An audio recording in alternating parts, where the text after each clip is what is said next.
Baik, kepada anda yang baru saja menonton kami di Astro awal ni, kami bawakan kepada anda buletin awal ni khas yang mana kita akan fokus kepada Istana Negara. Apa yang akan berlaku di Istana Negara sebenarnya apabila hari ini Yang Pertuan Agong telah pun dilaporkan memanggil ahli-ahli parlimen daripada beberapa parti. Antara parti-parti tersebut adalah UMNO, GPS, Parti Pribumi Bersatu Malaysia dan juga ahli-ahli parlimen yang menyokong Datuk Seri Ismail Sabri Yaakob sebagai Perdana Menteri untuk mengesahkan akuan bersumpah ataupun SD yang telah pun mereka calonkan, yang telah pun sepatutnya dihantar pada pukul 4 petang semalam, dan hari ini mereka ini dipanggil melalui beberapa kumpulan.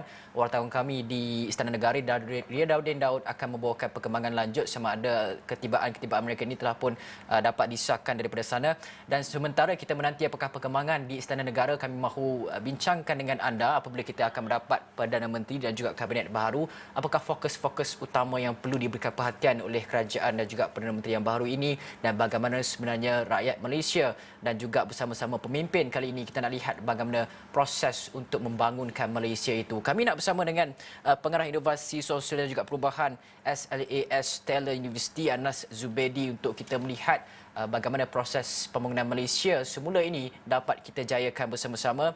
Selamat pagi, Assalamualaikum Anas. Selamat pagi, Afiq. Anas, sebenarnya sebelum kita melihat kepada proses pembinaan semula Malaysia, kita nak lihat juga bagaimana proses yang sedang berlaku dijalankan ketika ini, prosesnya di Istana Negara itu. Kita mahukan kestabilan dalam politik supaya tadbir urus negara ini tidak terganggu lagi, di mana kestabilan ini yang boleh kita kecapi melalui proses-proses yang sedang berlaku sekarang. Apakah orang kata jalan cerita yang telah pun dinyatakan dalam kenyataan oleh Yang Pertuan Agong, Perdana Menteri yang baru dilantik, perlu ditentukan keabsahannya di Dewan Rakyat nanti. Adakah proses ini sebenarnya akan membuatkan lebih kestabilan politik yang akan kita dapat melalui kerajaan yang baru dibentuk nanti? Jangkaan Anas bagaimana? Memang betul, keabsahan adalah penting. Legitimasi kita mesti dengan jitu melihat, kita mesti tengok Perdana Menteri ke-9 ada majoriti. Tapi penting untuk adakan kestabilan, penyokong-penyokong dan pemimpin perikatan dan juga bakatan. Sesiapa saja yang dipilih nanti oleh Yang di-Pertuan, kita mesti terima dengan sebulat hati.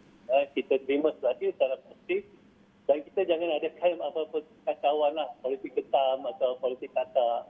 Kita terima walaupun yang menang itu ada majoriti yang tipis. 1 atau 2 kerusi itu tak apa.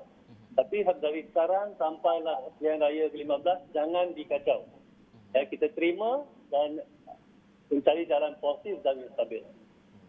Dan Anas, dalam masa yang sama juga Yang Pertuan Agong turut menyatakan seruan supaya yang menang tidak semestinya menang kesemuanya, yang kalah tidak semestinya kalah kesemuanya, dan yang menang itu perlu menghulurkan bantuan kepada yang kalah. Bagaimana kita lihat ini satu fenomena ataupun politik baru yang boleh diterjemahkan dalam krisis yang berlaku ini? Ya, Anas berpendapat sesiapa saja yang menjadi Perdana Menteri 9 mengambil kira cadangan 7 perkara oleh Tan Sri Muhyiddin Yassin. Itu adalah cadangan yang bernas, yang 7 perkara itu. Yang termasuk di dalamnya adalah kita mesti ada undang-undang yang memberhentikan politik kata. Dan banyak lagi cadangan-cadangan di dalam yang 7 perkara itu adalah benda-benda yang bernas, dan diharapkan Perdana Menteri ke-9 akan menjadikan cadangan-cadangan itu jadi realiti. Termasuk dalam cadangan Tan Sri Muhyiddin Yassin adalah satu lebih pengagihan kewangan dan pertolongan kepada ahli-ahli parlimen yang bukan daripada kerajaan, akan juga diberikan dana yang mencukupi untuk menolong dan memastikan rakyat senang. Itu adalah satu perkara yang baik, dan Yang Tuan Agong telah mengatakan ini adalah satu perkara yang benar-benar positif yang harus diambil kira. Dan Anas, apa sebenarnya perkara sekiranya sesiapa yang menjawat jawatan Perdana Menteri itu bahunya adalah untuk memastikan bahawa negara ini keluar daripada krisis pandemik COVID-19. Sekiranya itu perkara utama yang dilihat, bagaimana kita lihat kabinetnya pula? adakah pembentukan kabinet yang baru ini sebenarnya perlu dilakukan tanpa melihat kepada kepartian? Kita tak perlu nak melihat kepada pembahagian jawatan-jawatan itu kepada parti-parti untuk memastikan kestabilan sokongan majoriti kepada kerajaan itu. Tetapi kita lihat pembahagian kerusi jawatan ini melihat kepada apa sebenarnya benar-benar yang rakyat perlukan, bagaimana untuk kita pastikan bahawa kabinet ini bergerak dengan lancar, efisien. Walaupun ia bersaiz kecil dan sebagainya dan tidak melihat kepada kabinet ini ditubuhkan, perlu diselaraskan. Semua yang menyokong akan ada jawatan dan sebagainya. Bagaimana Anas, pandangan Anas berkaitan dengan perkara ini? Ya, Anas betul. Kalau boleh kabinet jangan besar sangat. Ya, kabinet tu harus efisien dan efektif. Dan kita pilih yang pemimpin-pemimpin yang benar-benar cekap. Ya. Dan Anas setuju bahawa kabinet kita ini mesti inklusif. Mungkin bukan daripada pihak yang parti yang lain, tetapi walaupun dalam parti yang sama, mesti mencari inklusif. Inklusif dia beberapa level, beberapa tahap. Satunya inklusif dari segi multiracial ataupun masyarakat majmuk, dari etnik yang tak sama. Ya. Keduanya, jangan lupa lokasi Sabah, Sarawak, Semenanjung. Dan ketiganya, Anas minta mungkin kita mesti tambah sedikit yang kaum wanita. Yang keempat yang Anas rasa yang paling penting adalah kita mesti menambah yang orang muda, yang lebih kurang daripada mungkin 50 tahun, 40 tahun. Kalau boleh diadakan seorang daripada yang muda ini jadi Menteri Kanan. Contohnya macam Cik Khairy Jamaluddin. Tapi pentingnya kabinet ini jangan kabinet yang diatur supaya untuk political expediency, bukan untuk politik tapi untuk menjayakan perjalanan kerajaan. Ini adalah penting dan kita mesti macam contohnya tak mungkin, Anda rasa mungkin tak dapatlah kalau daripada kalau Perikatan menang ataupun Pakatan menang dia ambil ahli kabinet daripada belah sana, Anda mungkin tak boleh jadi. Kalau yang tu kalau nak buat gitu kita kena ada mageran, cara mageran. Kalau contohnya kalau kita tak ada dapat satu majoriti yang pasti antara dua pihak, mungkin yang Pertuan Agong boleh mengusulkan cara mageran di mana dipilih beberapa tokoh untuk mengetuai, memimpin, tetapi tokoh-tokoh ini tidak boleh aktif dengan politik masa pilihan raya ke-15. Tapi mesti inklusif, itu memang patutlah ya. Inklusif dan juga cekap, orang-orang yang cekap jadi kita punya menteri-menteri. Okey, baik Anas, sebentar lagi kita akan bersama dengan Anas, tapi visual yang anda dapat saksikan sekarang ini, inilah bas yang telah pun membawa beberapa ahli-ahli parlimen yang masuk ke Istana Negara. Dijadualkan sebanyak beberapa kumpulan dibahagikan sesi-sesi tertentu untuk menghadap Pertuan Agong untuk mempersembahkan pengesahan kepada surat akuan ataupun SD mereka kepada Pertuan Agong untuk menyokong Datuk Seri Ismail Sabri Yaakob sebagai Perdana Menteri. Seperti yang telah pun dilaporkan oleh Datuk Seri Ahmad Maslan, mereka akan menaiki bas menuju ke Istana Negara dan anda dapat lihat inilah bas yang membawa beberapa ahli parlimen. Berapakah jumlah keseluruhan ahli-ahli parlimen yang berada dalam bas itu tidak dapat kami pastikan, tapi anda dapat saksikan mereka ada melambai-lambai kepada rakan-rakan media di sana. Setakat ini hanya sebuah bas dan beberapa kereta-kereta VVIP juga kelihatan turut membawakan kemungkinan besar juga ahli-ahli parlimen daripada gabungan-gabungan parti UMNO, Bersatu, PAS, GPS dan juga ahli-ahli parlimen lain yang menyokong Datuk Seri Ismail Sabri Yaakob. Dan dapat lihat inilah kenderaan-kenderaan VVIP, beberapanya kemungkinan besar akan membawakan daripada ahli-ahli parlimen daripada gabungan-gabungan parti ini.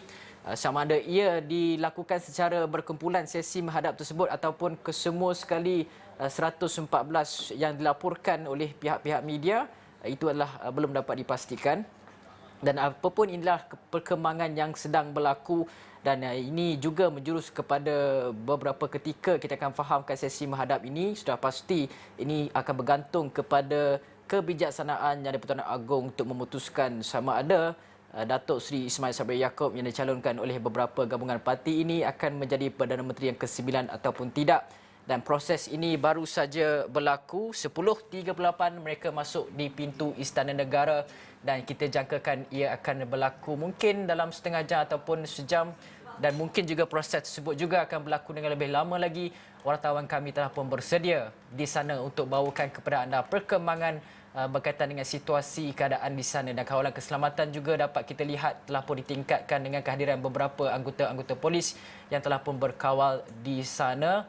Dan itu saja mungkin dapat kita bawakan perkembangan berkaitan dengan di Istana Negara itu, yang juga akan dibawakan oleh wartawan kami Ridauddin Daud yang telah pun bersedia di sana untuk kita lihat secara lebih terperinci. Dan berapa lama proses tersebut akan berlaku belum dapat dipastikan, dan kita cuma harapkan bahawa ahli-ahli parlimen yang pergi menghadap Yang Pertuan Agong untuk hari ini dapat membawakan kepada kita perkembangan. Sekurang-kurangnya satu sidang media, satu kenyataan boleh dikeluarkan untuk melihat apakah prosesnya, sama ada keputusannya sah, adakah rakyat Malaysia akan dapat menerima perkabaran bahawa Perdana Menteri yang ke-9 siapakah yang akan menjadinya. Proses itu masih lagi sedang berlaku dan kami akan bawakan kepada anda dalam buletin Awani Khas yang akan saya bawakan kepada anda ini.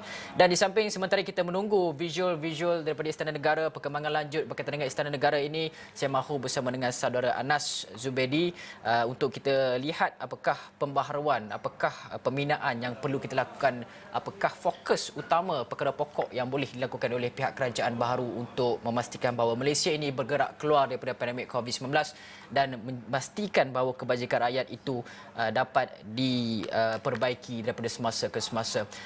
Anas, apa sebenarnya yang kita boleh belajar daripada perkara yang berlaku? Situasi politik semasa ini perlu dianalisis dengan baik. Apa dasar-dasar yang boleh kita ketengahkan apabila semua ini nanti selesai, supaya kita tidak lagi berlaku situasi yang sama macam sekarang ini ketika ada dua krisis ditambah pula tiba-tiba dengan krisis politik terjadi serentak ketiga-tiganya. Apa sebenarnya pada fikiran Anas, polisi dan juga dasar yang perlu disegerakan, mungkin dalam jangka yang terdekat, mungkin dalam jangka yang panjang? Adakah dasar-dasar ataupun akta-akta tertentu seperti Akta Lompat Parti, Akta Dana Politik, apa lagi sebenarnya yang dibincangkan? Dan adakah Anas berpandangan bahawa Akta Lompat Parti, Akta Dana Politik ini sebenarnya hanyalah retorik-retorik ketika menjelang PRU yang ke-15 saja, atau bagaimana? Brother Fizi, pertamanya kita mesti bersyukur kerana kita sedang menyaksikan satu keadaan sejarah kita di mana demokrasi berparlimen kita adalah efektif, masih boleh dipakai. Kita sekarang sedang menyaksikan satu upacara di mana konstitusi monarki kita sedang bergerak lancar. Ya, ini satu perkara yang kita harus lihat. Rakyat Malaysia dah 60 lebih tahun. Ini adalah satu perkara yang memang kita boleh bangga. This is happening in front of our face. Ya, di depan muka kita, ya, proses kita ni sedang berlaku. Keduanya, kalau selepas ini, kalau kita dah ada PM9, kita dalam setahun 2 tahun ini kita harus fokus. Yang Anas harapkan kita fokus beberapa perkara yang penting. Utamanya adalah kita mesti menangani COVID-19. Keduanya, kita mesti menangani ekonomi, dan juga kita jangan lupa kita mesti menangani masalah rasuah. Ketiga-tiga ni kita harus lihat dengan cara mendalam.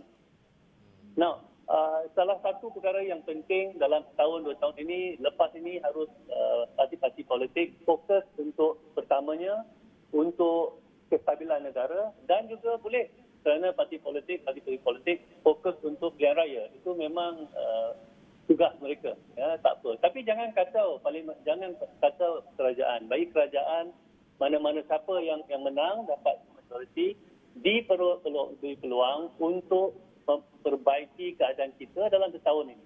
Itu mesti, jangan dikacau dah. Jangan nak cuba jatuhkan, nak beli kata ataupun buat politik kecam. Di sinilah Anas harap, amat berharap yang Pertuan Agong meminta janji ahli-ahli politik kita. Okay. Masuk saja bulan 9 ini ke dalam parlimen, kita mesti wujudkan undang-undang yang tidak benarkan politik kata. Itulah masalah kita pada masa sekarang, kestabilan kita, kerana kita tak ada undang-undang. yang memberhentikan lompat katak. Itu kalau kita boleh buat, itu adalah game changer yang kita mesti ada dalam politik kita. Kita di zaman, bukan zaman 1950-an sampai sekarang, di mana kerajaan kita selalu dapat majoriti yang luas, majoriti yang banyak. Sekarang nampaknya semua majoritinya tak berapa tipis, kita semua tipis. Bila ada majoriti tipis, kita mesti tukar kita punya framework dalam parlimen, yang dalam frameworknya kita mesti ada undang-undang tidak dibenarkan lompat parti. Tanpa undang-undang ini, kita akan senantiasa dalam keadaan tidak stabil. Inilah satu perkara yang Anas amat berharap. Game changer kita adalah menggubal undang-undang ini.